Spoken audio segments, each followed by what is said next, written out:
Pakistan stays on the grey list of the terror financing watchdog, the Financial Action Task Force, for now. Hina Rabbani Kar, Pakistan's Minister of State for Foreign Affairs, was in Berlin trying to get the country off the grey list.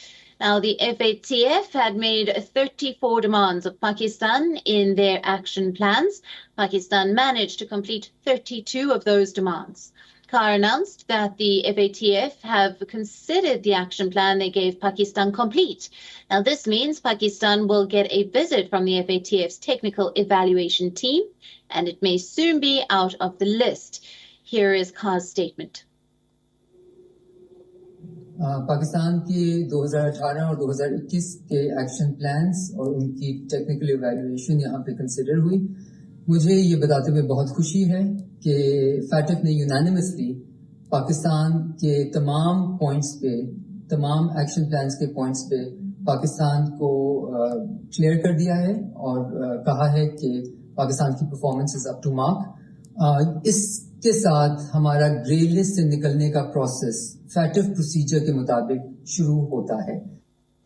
The country has been on the group's grey list since 2018 for not doing enough to counter terrorism financing.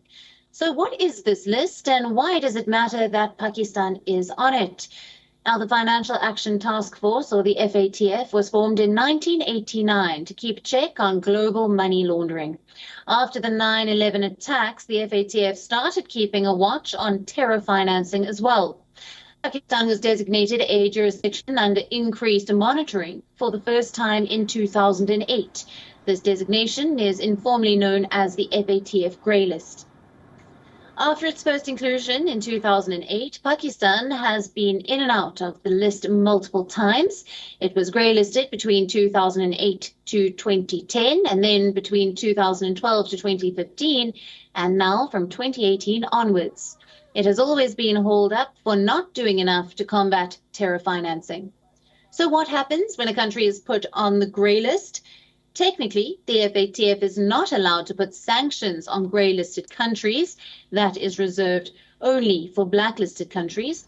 But being on the grey list warns any potential lenders that the country may use money it is given to fund terror activities. Here's one direct impact of being on the grey list. In 2019, IMF loan worth $6 billion emphasized the need for Pakistan to comply with the FATF's action. Experts have estimated that Pakistan's stints in the grey list between 2008 and 2019 have costed about $38 billion. Pakistan is currently the middle of an economic crisis. Getting out of the grey list will help with its financial situation. Now, the FATF made 27 demands of Pakistan in 2018 to remove it from the grey list. They included calls for Pakistan to take action against the leaders of terrorist organizations. It was after these demands that terrorists such as Hafiz Saeed and Zakur Rahman Lakhvi are convicted and jailed for terror funding. The FATF imposed another 7 conditions in 2019. Pakistan managed to fulfill 32 of the 34 demands. Now, Pakistan's Hina Rabbani Kar says that the FATF considers both sets of the demands met and that an FATF team will visit Pakistan soon. She hopes it will visit before October of this year and that Pakistan may get off the list again soon. But for how long this time? Now, for more on this, our Pakistan Bureau Chief Anas Malik sent us this report from Islamabad.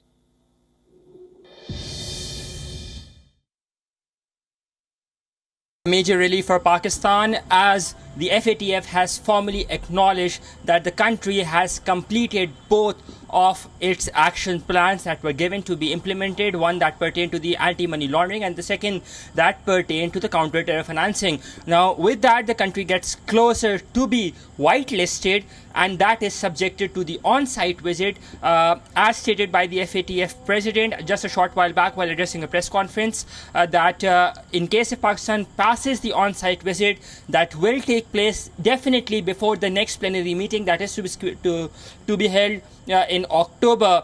Then Pakistan can move towards being delisted. That will come as a sigh of relief. The decision has been largely welcomed by the Pakistani Ministry of Foreign Affairs. The Pakistani Minister of State for Foreign Affairs, Hina Rabbani Kar, was leading the delegation, and she is also hopeful that with this welcoming decision of FATF acknowledging the fact that all 34 pointers have been met and completed, Pakistan is a step closer to being delisted or to being whitelisted, something that it was put in the grey list back in 2018, due to which the country has been suffering enormous economic losses.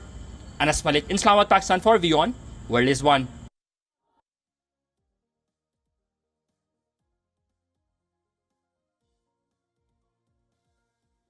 WION, now available in your country. Download the app now. Get all the news on the move.